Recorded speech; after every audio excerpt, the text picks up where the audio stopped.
చాలా మంది అనుకున్నారు. నేనైతే ఓపెన్గా బయటికి వచ్చేసాను. మళ్ళా బయట అంటాడు అఫ్జల్ ఖాన్కు 1000 ఓట్లు మాత్రమే వస్తాయని. ఈ రకంగా నన్ను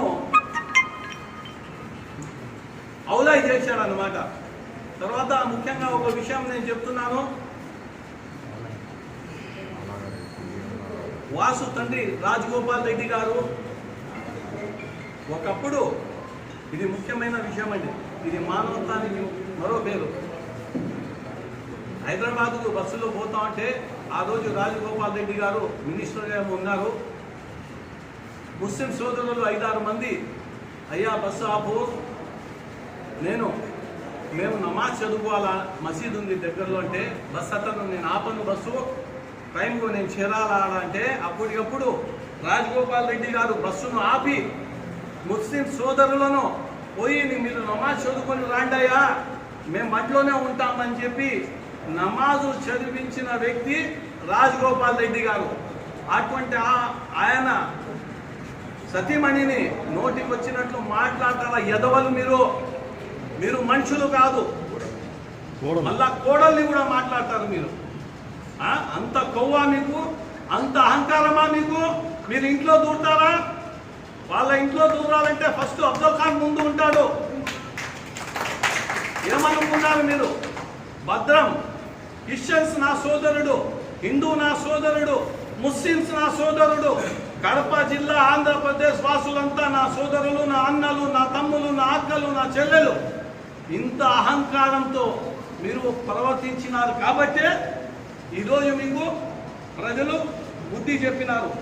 నిన్న చూశాను నేను, ఎలక్షన్ అయిపోయిన రోజు సాయంత్రమే యూత్ పిల్లలు కార్లో సన్ రూఫ్ ఓపెన్ చేసి అంజద్ బాషా ఓడిపోయినాడని ఎంత సంతోషంతో తిరుగుతున్నారంటే టౌన్ అంతా.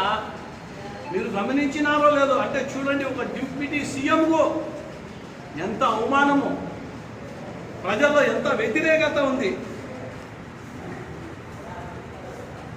ఇంకో విషయం మీకు చెప్తున్నాను. ఈరోజు అంజద్ బాషా ముస్లిం, కానీ నేను చెప్తున్నాను మానవత్వంగా చూసుకుంటే అంజద్ బాషా కంటే వాసు 100 రెట్లు మేలు. ఎందుకంటే ఏ ముస్లిం పోయినా పలికినాడు, వాళ్ళకు మేలు చేసినాడు.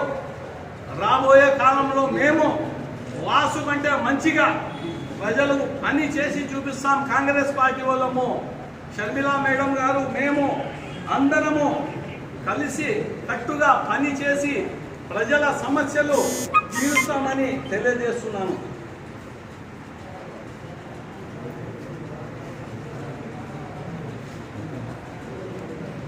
మీరు కనుక తప్పుడు ప్రచారం చేయకుండా ఉంటే డబ్బులు తీసుకున్నాడు, అమ్ముడు పోయినాడని ఖచ్చితంగా నేనే గెలిచేవాడిని. 2 పార్టీలు కాదు, ఈ కాంగ్రెస్ వైఎస్ఆర్ కాంగ్రెస్ కాదు, ఈ తెలుగుదేశం కాదు, నేను గెలిచేవాడిని. నేను మీలాగా డబ్బులు పెట్టింటే యాడికో వెళ్ళిపోయింది. కానీ నేను అంజద్ బాషా చెప్పాడు కదా 1000 ఓట్లు రావాలి, చూద్దాం, డబ్బులు పంచకూడదు, పంచితే అది నీతి నిజాయితీ ధర్మమైన పోరాటం కాదని పోరాడాము. ఖచ్చితంగా 24,500 ఓట్లు వచ్చాయి. మేము ఖచ్చితంగా ప్రజాసేవలో ఉంటాము. ఖచ్చితంగా మీరందరూ ఏ సమస్య వచ్చినా నా ఇంటికాడికి రావచ్చు, నా ఆఫీస్ కాడికి రావచ్చు, ముఖ్యంగా పార్టీ ఆఫీస్ కాడికి రావచ్చని తెలియజేస్తూ సెలవు తీసుకుంటున్నాను. జై హింద్, జై కాంగ్రెస్ పార్టీ.